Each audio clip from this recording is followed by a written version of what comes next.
Assalamualaikum warahmatullahi wabarakatuh. Kami dari kelompok 2 yang terdiri dari 3 orang, yaitu Saudari Satlina Nofrita Eka Pradani dengan NIM 5011901193, Saudari Suci Putri Utami dengan NIM 50119196, dan Saudara Ari Santosa dengan NIM 50119207. Kali ini kami akan membahas mengenai sejarah ekonomi politik Islam. Pertama, ekonomi politik pada masa jahiliyah, kehidupan politik di Jazirah Arab. Untuk mengamankan para peziarah yang datang ke kota Mekah, kota suci tempat Ka'bah berdiri, didirikanlah suatu pemerintahan yang pada mulanya berada di tangan dua suku yang berkuasa, yaitu Jurhum sebagai pemegang kekuasaan politik dan Ismail keturunan Nabi Ibrahim sebagai pemegang kekuasaan atas Ka'bah. Kekuasaan politik kemudian berpindah ke suku Khuzafah dan akhirnya ke suku Quraisy di bawah pimpinan Qusay. Suku terakhir inilah yang kemudian mengatur urusan-urusan politik dan urusan-urusan yang berhubungan dengan Ka'bah. Semenjak itu, suku Quraisy menjadi suku berdominasi masyarakat Arab. Selanjutnya, kehidupan ekonomi di Jazirah Arab. Kehidupan ekonomi di Jazirah Arab dapat diketahui dari perniagaan yang dilakukan oleh orang-orang Quraisy. Perniagaan di mana kerajaan Sabak dan Himyar meliputi perniagaan di laut dan di darat. Perniagaan di laut yaitu ke India dan Tiongkok, dan perniagaan di darat ialah dalam Jazirah Arab. Setelah negeri Yaman dijajah oleh bangsa Habsyi dan kemudian oleh bangsa Persia, maka kaum penjajah itu dapat menguasai perniagaan di laut, akan tetapi perniagaan dalam Jazirah Arab berpindah ke tangan penduduk Mekah karena kaum penjajah itu tidak dapat menguasai bagian dalam Jazirah Arab. Baiklah, selanjutnya ekonomi politik pada masa Rasulullah. Pemikiran ekonomi Islam muncul sejak Nabi Muhammad SAW. Rasulullah mengeluarkan kebijakan-kebijakan yang menyangkut berbagai hal tentang masalah-masalah yang ada di masyarakat, seperti masalah hukum fikih, politik, dan masalah ekonomi. Itulah salah satu politik ekonomi yang dilaksanakan Rasul. Misi Rasulullah SAW di muka bumi guna membangun peradaban yang beradab itulah sistem politik yang diusung Rasulullah. Rasulullah juga menganjurkan kepada manusia agar saling menyayangi dan menjaga serta dalam menyelenggarakan kehidupan di masyarakat sesuai dengan perintah syariah. Dalam politik perekonomian, Rasulullah sudah mengajarkan sikap adil, jujur, dan tidak membuat pelanggan kecewa. Selanjutnya mengenai ekonomi politik pada masa Khulafaur Rasyidin. Yang pertama, ekonomi pada masa Khulafaur Rasyidin. Baiklah, dalam hal ini yang akan dijelaskan oleh Saudari Satlina Nofrita Eka Pradani. Baiklah, saya akan menjelaskan tentang ekonomi politik pada masa Khulafaur Rasyidin. Yang pertama, tentang ekonomi pada masa Khulafaur Rasyidin. Khalifah Abu Bakar As-Siddiq. Kepemimpinan Khalifah Abu Bakar As-Siddiq menghadapi banyak persoalan sekaligus kontroversi yang terjadi pada masa itu. Yang menjadi kontroversi pada masa Khalifah Abu Bakar As-Siddiq yaitu beliau bersumpah akan memerangi siapa saja, yang termasuk kaum muslimin yang enggan dan membangkang dalam membayar zakat alam. Hal ini Khalifah Abu Bakar As-Siddiq betul-betul sangat memperhatikan masalah pengelolaan zakat yang dijadikan sebagai salah satu pendapatan terbesar negara pada masa itu. Sehingga pada saat pendapatan meningkat ataupun menurun, semua kaum muslimin mendapatkan manfaat tanpa dibeda-bedakan, dan pada masa ini tidak seorang pun dibiarkan terpuruk dalam kemiskinan. Selanjutnya, tentang Khalifah Umar bin Khattab. Setelah masa kepemimpinan Khalifah Abu Bakar As-Siddiq, Khalifah kedua yang melanjutkan kepemimpinan adalah Khalifah Umar bin Khattab. Beliau diangkat berdasarkan hasil musyawarah yang dilakukan pada masa itu. Masa kepemimpinan Khalifah Umar bin Khattab berlangsung selama 10 tahun. Pada masa pemerintahannya, Khalifah Umar bin Khattab membuat beberapa kebijakan, salah satunya mengenai zakat.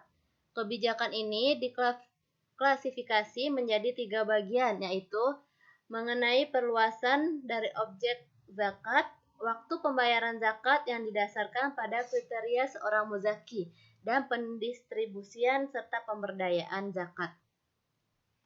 Selanjutnya, Khalifah Utsman bin Affan. Diketahui bahwa Khalifah Utsman bin Affan tidak mengambil sama sekali gaji dari pemerintahannya. Hal ini beliau lakukan untuk membantu dalam persoalan yang lebih serius. Pada masa pemerintahannya, Khalifah Utsman bin Affan membuat perubahan yang terkait proses administrasi guna untuk meningkatkan pendapatan negara dari jizyah dan kharaj. 3 periode, 6 tahun kedua kepemimpinannya, Khalifah Utsman bin Affan tidak terjadi perubahan dalam sistem ekonomi yang signifikan.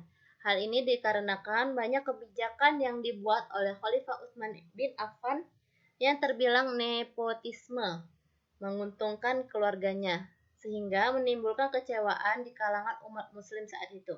Akhirnya masa pemerintah ini banyak terjadi kekacauan dalam bidang politik. Selanjutnya, Khalifah Ali bin Abi Thalib. Pada pemerintahannya, Khalifah Ali bin Abi Thalib sangat ketat dalam urusan keuangan negara. Kebijakan dalam masa pemerintahannya, Khalifah Ali bin Abi Thalib menetapkan jizyah, pajak sebanyak 4.000 dirham untuk para pemilik hutang dan memberikan izin kepada Ibnu Abbas dalam hal pemungutan zakat. Adapun keistimewaan yang dapat diambil pada masa pemerintahan Khalifah Ali bin Abi Thalib adalah strategi beliau dalam menyusun masalah administrasi dan masalah pemerintahan disusun dengan detail dan sangat rapi. Selanjutnya akan membahas tentang politik pada masa Khulafaur Rasyidin. Yang pertama, Khalifah Abu Bakar As-Siddiq, politik konsolidasi. Masa pemerintahan Abu Bakar As-Siddiq hanya selama 2 tahun, dari tahun 11 sampai 13 Hijriah atau 632 sampai 634 Masehi. Sistem pemerintahan selama Abu Bakar menjadi pemimpin bersifat sentral yang dimana kekuasaan legislatif, eksekutif, dan yudikatif berada di tangan khalifah. Selain itu, seorang khalifah pun menjalankan hukum.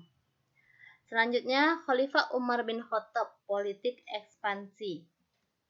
Umar bin Khattab menjabat sebagai khalifah selama 10 tahun dari tahun 13 sampai 23 Hijriah.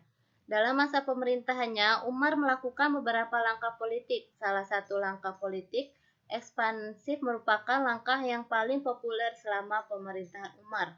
Langkah ini harus dilakukan karena pasukan Islam sudah menyebar ke beberapa wilayah yang dikirim oleh pemerintahan Abu Bakar.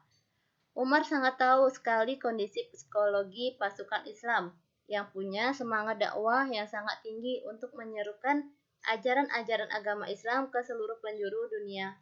Masa pemerintahan Umar berlangsung dari 13 sampai 23 Hijriah atau 634 sampai 644 Masehi. Pada masa pemerintahan Umar,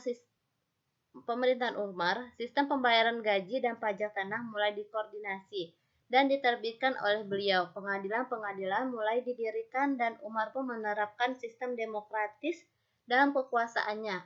Dan juga administrasi merupakan pemerintahan terbagi menjadi 8 wilayah, yaitu Mekah, Syria, Jazirah, Madinah, Mesir, Basrah, Kufah, dan Palestina. Selanjutnya, Khalifah Utsman bin Affan, politik sentralistik dan nepotisme. Masa pemerintahan Utsman berlangsung dari 23 sampai 35 Hijriah atau 644 sampai 656 Masehi. Pada masa pemerintahan Utsman, beliau mempercayakan pelaksanaan administrasi pemerintahan daerah kepada seorang gubernur untuk bertugas di 10 wilayah Madinah yang telah ditetapkan oleh Utsman. Kebijakan politik yang dilakukan Utsman adalah melanjutkan ekspansi yang dilakukan Umar ke berbagai wilayah. Langkah politis Utsman yang lain adalah menyempurnakan pembagian kekuasaan pemerintah dengan menekankan sistem pemerintahan terpusat, sentralisasi dari seluruh pendapatan provinsi, dan menetapkan juru hitung Safawi. Langkah ini merupakan langkah yang strategis menata administrasi kenegaraan. Selanjutnya, Ali bin Abi Thalib. Masa pemerintahan Ali berlangsung selama 5 tahun, dari 36 sampai 41 Hijriah. diwarnai oleh timbulnya banyak kekacauan dan pemberontakan-pemberontakan. Pengangkatannya sebagai khalifah tidak dilaksanakan sebagaimana yang telah dialami oleh khalifah-khalifah sebelumnya. Hal ini disebabkan karena Utsman tidak sempat menunjuk pengganti atau membentuk dewan formatur untuk memilih khalifah. Sekian penjelasan dari kelompok kami, kurang dan lebihnya kami mohon maaf. Saya akhiri dengan wabillahi taufiq wa hidayah. Wassalamualaikum warahmatullahi wabarakatuh.